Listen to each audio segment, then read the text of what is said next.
Jadi tobat itu ada dua. Pertama, tobat yang wajib, itu tobat daripada dosa. Orang yang tadi berdusta, nah lalu inya menyesal, lalu inya berampi, udah hendak mau ulang lagi, astagfirullahalazim. Nah itu tobat yang wajib.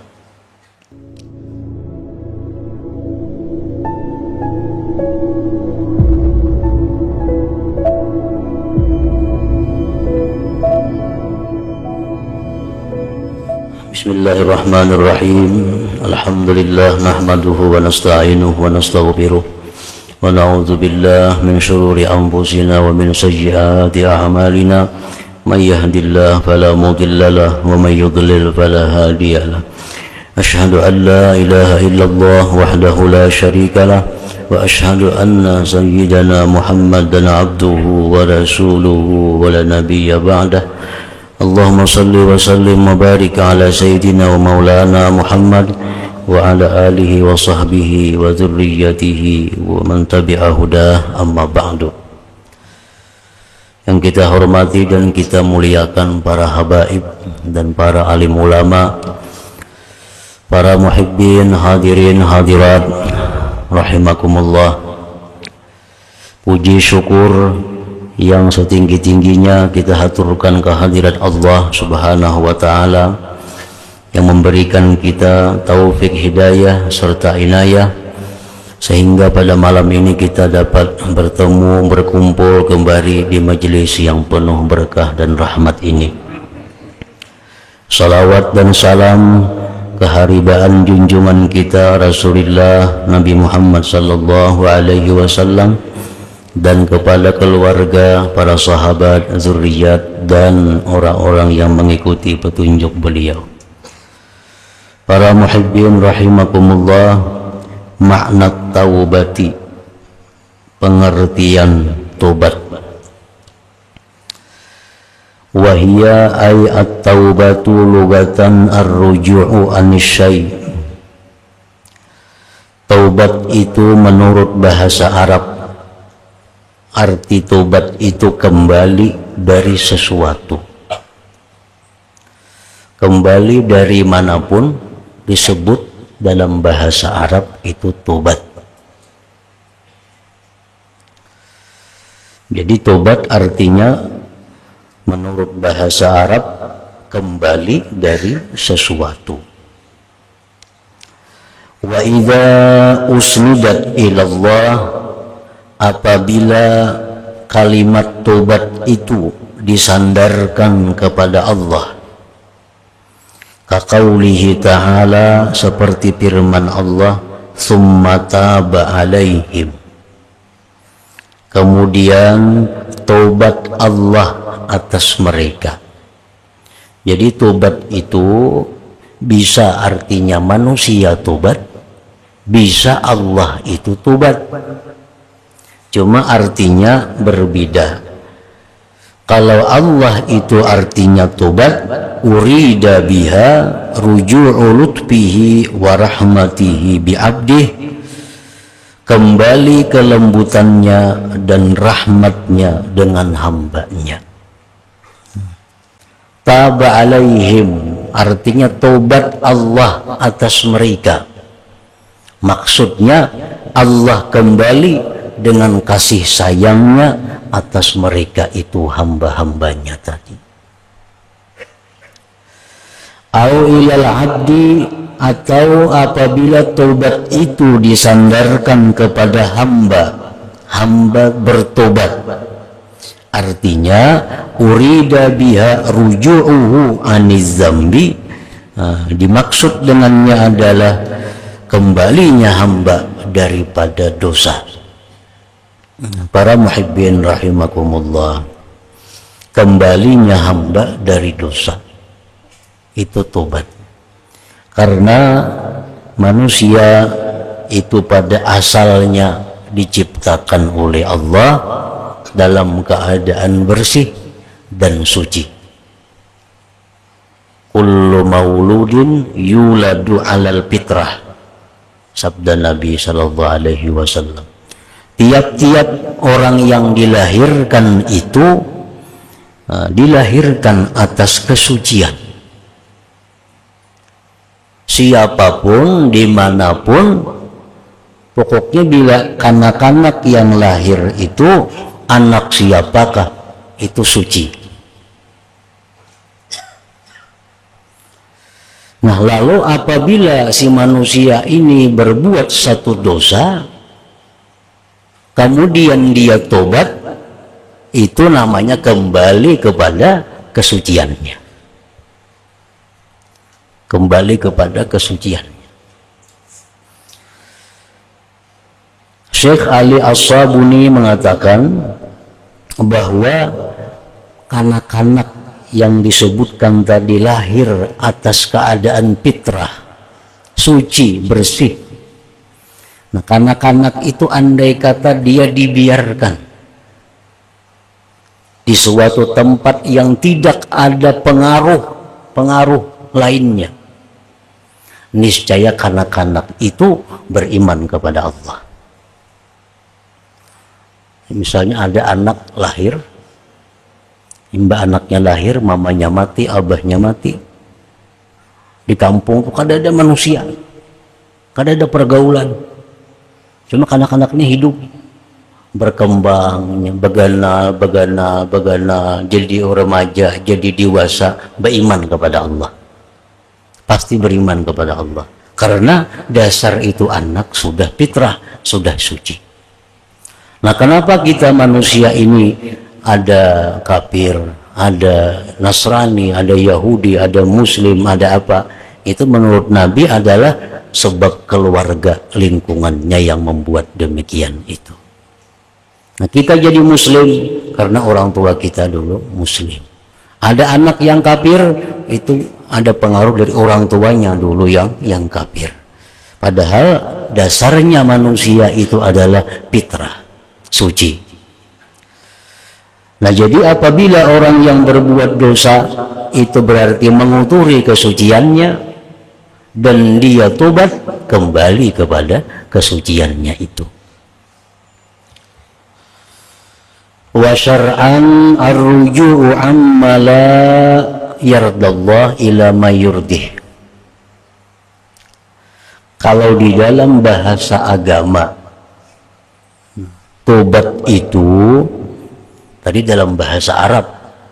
Kalau bahasa agama, tobat itu artinya kembali dari sesuatu yang Allah tidak ridha kepada sesuatu yang meridai akan dia oleh Allah Ta'ala. Nah, itu tobat dalam pengertian agama. Jadi kalau ada Al-Quran memerintahkan kita tobat, ada hadis-hadis Nabi memerintahkan kita tobat, arti tobat di situ adalah kembali dari sesuatu yang tidak diridai Allah kepada sesuatu yang meridai akan dia oleh Allah Ta'ala. Mimma huwa mahmudun fi syar'i, dari sesuatu yang dia terpuji pada syariat ini. Fayashmalut taubatal wajibata, maka mengandunglah itu pengertian akan tobat yang wajib. Wahiyal waqi'atu minaz zambi, yaitu tobat yang jatuh daripada dosa. Wal mandubata, dan tobat yang sunat. Wahiyal waqi'atu, yaitu yang jatuh minas syubuhati wal makruhat, daripada yang syubhat dan makruh-makruh. Wahiyya taubatuz zuhad ngarannya. Jadi tobat itu ada dua. Pertama, tobat yang wajib, itu tobat daripada dosa. Orang yang tadi berdusta, nah lalu inya menyesal, lalu inya berampi, ada hendak mau ulang lagi, astagfirullahalazim. Nah, itu tobat yang wajib. Ada tobat yang sunat. Tobat yang sunat ini tobat daripada perkara-perkara yang syubhat dan yang makruh. Misalnya ini ada makan makanan yang syubhat, yang tidak jelas halal haramnya. Nah habis makan itu lalu inya tobat kepada Allah. Ini tobat yang sunat. Nah ada lagi misalnya yang makruh. Hal-hal yang makruh banyak. Perbuatan-perbuatan yang makruh sangat banyak. Lalu ingin menyesal dari perbuatan makruh itu dan berniat kada akan mengulang lagi. Nah maka tobat itu tobat yang sunat. Nah para muhibbin rahimakumullah, para ulama menjelaskan bahwa tobat yang wajib itu berfungsi antara lain li taufiqil ibadah. Itu fungsinya tobat yang wajib. Faidahnya tobat yang wajib itu banyak. Salah satunya agar kita dapat taufik ibadah. Itu salah satu. Kenapa kita maka malas sembahyang? Pasti ada dosa. Kenapa kita malas berbuat kebaikan? Pasti ada dosa. Dosa-dosa itulah yang menghalangi datangnya taufik kepada kita. Sehingga perbuatan baik itu kita kada bisa melakukannya. Nah, salah satu penyebabnya adalah dosa-dosa yang belum terampuni. Belum diampuni oleh Allah Subhanahu wa ta'ala. Orang kada kawa sembahyang tahajud. Kalau kawa sembahyang tahajud, padahal bangun tengah malam, duduk tengah malam, mengupi, minum, beruku tengah malam. Tapi tahajudnya kada kawa. Tahajud kada kawa. Padahal kadang alih. Cakainya berwudu satu mas sembahyang 2 rakaat tahajud. Cuma nya kada kawa tahajud nih. Kada ada taufik Allah. Sebabnya apa? Dosa. Dosa sebabnya.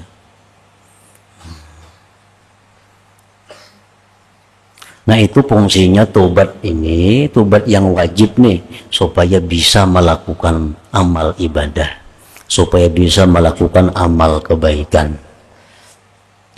Adapun tobat yang sunat, nah tobat yang sunat itu salah satu faidahnya adalah lihalawatil ibadah, untuk kelezatan ibadah. Kenapa sembahyang ini kada mau nyaman? Kenapa membaca Quran itu kada mau halawah, kada mau manis? Kenapa membaca salawat itu rasa kada nyaman? Itu sebabnya adalah kita kebanyakan melanggar nang makruh, kebanyakan makan nang syubhat, dan kita kada tobat daripada itu. Akibatnya amal ibadah kita ini selalu rasanya rasa kada nyaman.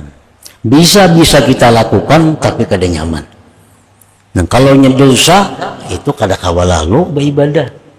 Kalau nang makruh subhat beribadah bisa tapi kada nyaman, kada ada halawah. Ini sembahyangnya bisa, tahajudnya bisa, tapi kada ada nikmatnya. Itu sebabnya apa? Kebanyakan nang makruh, kebanyakan nang subhat. Nah bila tobat dari makruhat, tobat daripada perkara subhat, maka akan didapat halawatul ibadah, manisnya ibadah itu. Membaca Quran samanya pada kawa, maghrib kawa jam baca Quran 4 surah 5 surah kawa. Berarti ini orang kada banyak berdosa karena kawa berbuat kebaikan. Habis maghrib, antara maghrib isya bisa aja membaca Yasin, Tabarak, Waqiah, Alif Lam Tanzil, bisa istiqamah. Nah, kalau itu bisa kita lakukan, pertanda kita kada banyak dosa kita. Buktinya kita bisa melakukan itu. Nah kemudian yang kita baca itu apakah ada kelezatan, apakah ada manis, apakah ada nikmat, tergantung lang subhat dan makruh yang kita laksanakan, kita perbuat. Jadi bila kita sudah tobat daripada dosa, tobat daripada yang subhat dan yang makruh, nah otomatis sudah ibadahnya bisa, manisnya pun didapat. Min Is'adir Rafiq li Syekh Muhammad bin Salim bin Sa'id Babasil rahimahumullahu ta'ala. adillatut taubati wa fadailuha, dalil-dalil taubat dan keutamaan-keutamaannya. Wa'lam hadanallah wa iyyaka annal ayati fiha katsiratun wa masyhuratun kaqaulihi ta'ala walladzina la yad'una ma'allahi ilahan akhar wa la yaqtuluna an-nafsa allati harramallahu illa bil haqq wa la yaznun wa man yaf'al dzalika yalqa athama yudha'af lahu al-'adzabu yawmal qiyamah wa yakhlud fihi muhana illa man taba wa amana wa amila shalihan fa ulaika yubaddilullah sayyi'atihim hasanat wa kana Allahu ghafurur rahima wa man taba wa amila shalihan fa innahu yatubu ila Allah mataba. Surat Al-Furqan ayat 68 sampai 71, yang artinya dan orang-orang yang tidak menyembah beserta Allah Tuhan yang lain, orang yang tidak membunuh seseorang yang mana Allah haramkan membunuhnya kecuali dengan kebenaran, dan tidak melakukan perzinahan. Dan barang siapa yang memperbuat demikian, menyekutukan Allah atau membunuh orang atau melakukan perzinahan, yalqa asama, dia akan masuk neraka. Menurut sebagian ahli tafsir, asama itu satu jurang di jahannam. Yudha'af lahul azab, dilipat gandakan baginya azab pada hari kiamat, dan kekallah dia pada azab itu, dihinakan.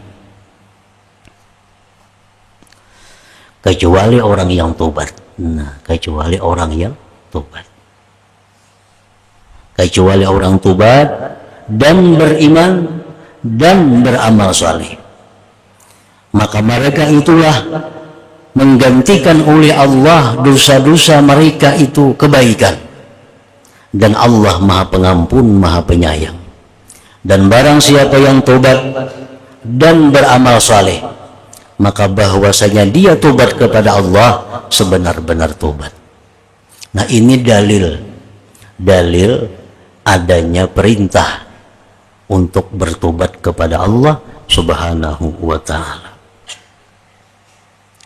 Nah, para muhibbin rahimakumullah, orang yang menyekutukan Allah, baik musyrik atau murtad, ini adalah dihalalkan darahnya. Artinya apa? Orang itu kada punya harga di sisi Allah, sehingga orang itu boleh dilenyapkan di muka bumi. Orang-orang musyrik yang memerangi kita, orang-orang murtad Islam kemudian pindah agama, ini orang-orang yang dihalalkan darahnya. Yang kedua, orang-orang yang membunuh orang lain. Nah, ini orang yang membunuh orang lain ini pun kada punya harga di sisi Allah, sehingga boleh dilenyapkan di bumi, dibunuh. Yang ketiga, orang yang melakukan perzinahan, itu pun orang yang tidak punya nilai di sisi Allah, sehingga dia boleh dilenyapkan, dibunuh di muka bumi ini.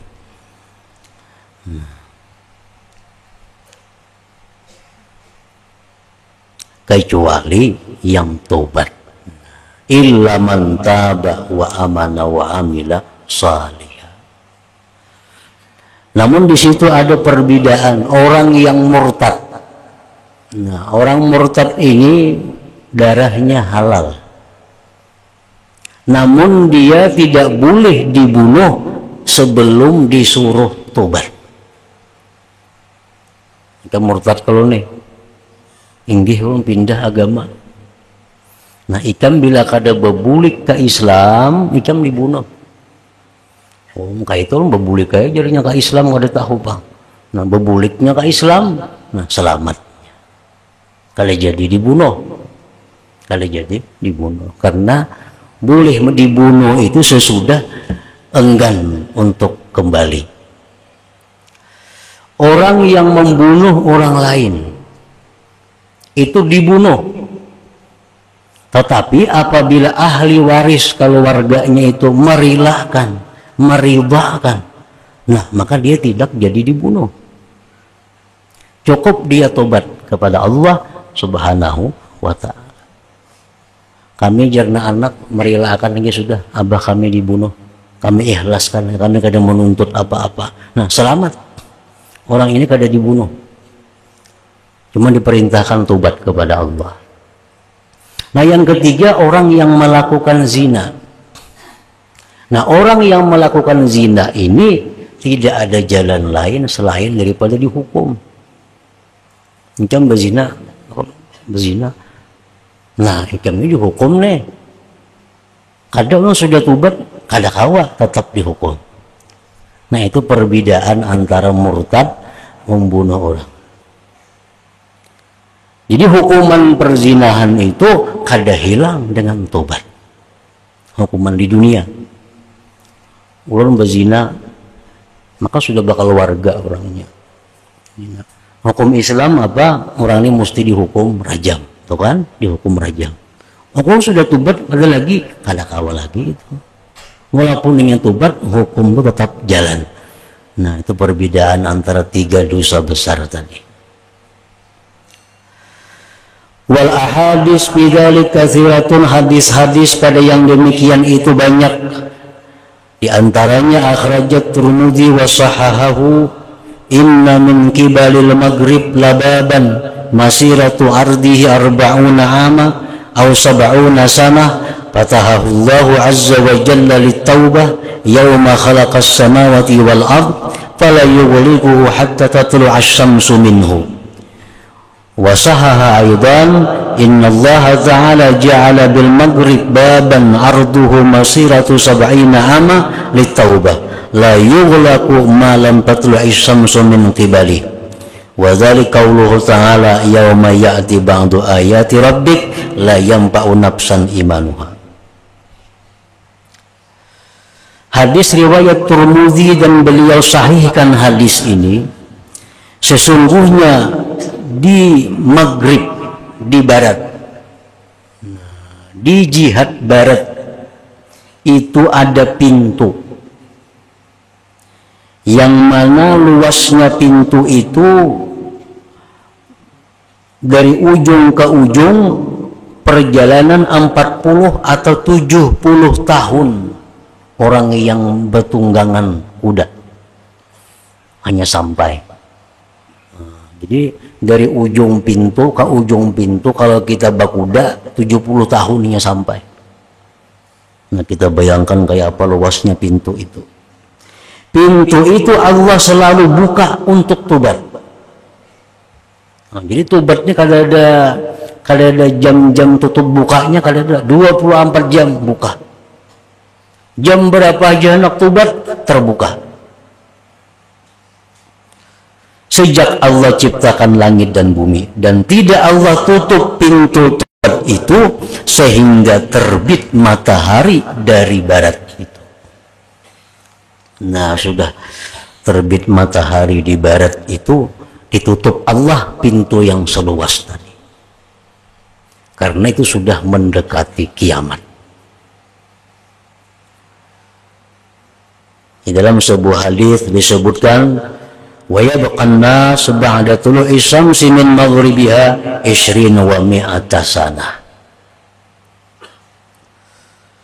Tinggal manusia sesudah terbit matahari di barat itu 120 tahun. Jadi setelah kejadian matahari itu timbulnya di barat, 120 tahun kemudian terjadi kiamat.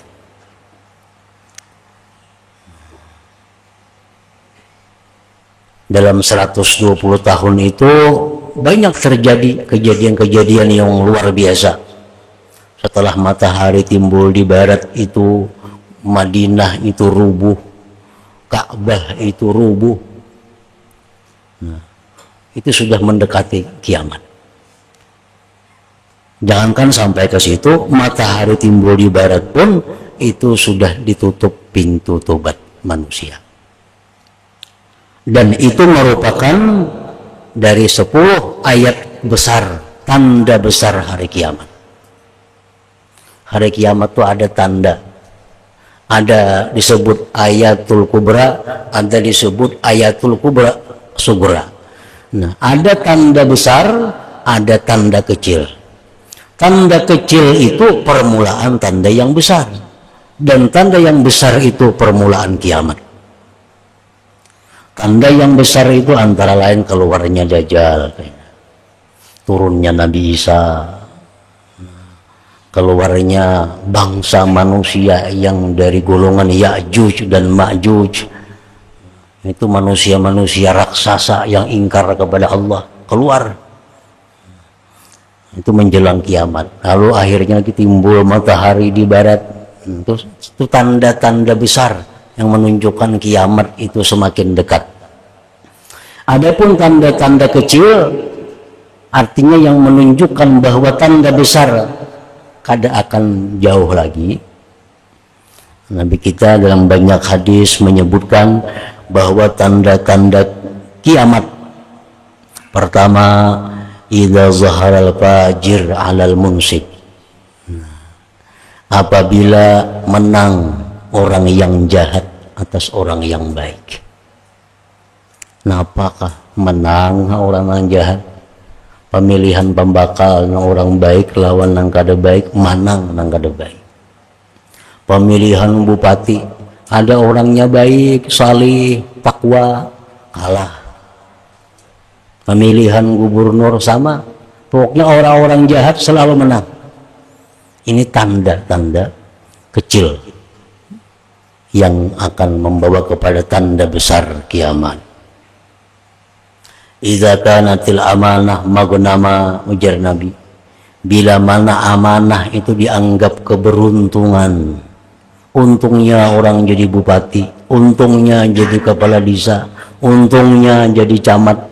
Padahal itu merupakan sesuatu bukan keuntungan yang orang-orang dahulu menangisi mendapat jabatan itu. Nah, orang kita kan sujud syukur bila diangkat jadi pejabat Allah. Padahal itu bukan nikmat. Sujud syukur itu nikmat, sujud syukur. Kalau dapat jabatan itu bukan sujud syukur, itu amanah yang akan dipikulkan kepadanya. Nah, bila amanahnya dianggap satu nikmat, sujud syukur itu pertanda, pertanda bahwa kiamat itu kada jauh lagi artinya. Idza kanatil masjidu muzakhrafa, apabila masjid-masjid sudah diperhiasi. Orang-orang berlomba-lomba membangun-bangun masjid dengan mewah, dengan berhias. Tiap-tiap kampung semua masjidnya baik, walaupun berintangan di jalan duitnya. Tapi makhluk masjid ini kosong. Zuhur kada beisi, asar kada beisi, subuh kada beisi, paling maghrib isya. Ini tanda juga, tanda akhir zaman yang menunjukkan bahwa kiamat itu sudah kada jauh lagi. Banyak macam-macam tanda-tanda itu disebutkan oleh Rasulullah SAW, yang artinya apabila kita menemui di tanda-tanda kiamat itu, Nabi kita menyuruh umat ini agar memperbanyak diam di tempat yang sunyi.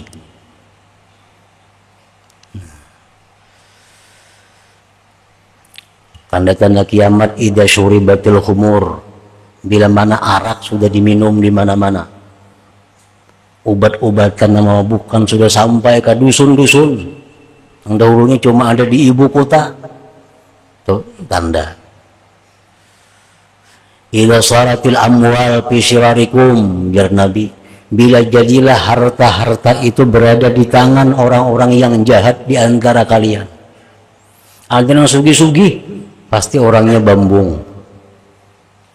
Siapa yang sugih di situ, orangnya kada bagus. Nang sugih di anu siapa, orangnya kada bagus. Nang sugih di sana, orangnya kada bagus. Orang-orang baik-baik tuh kada tapi ada punya harta.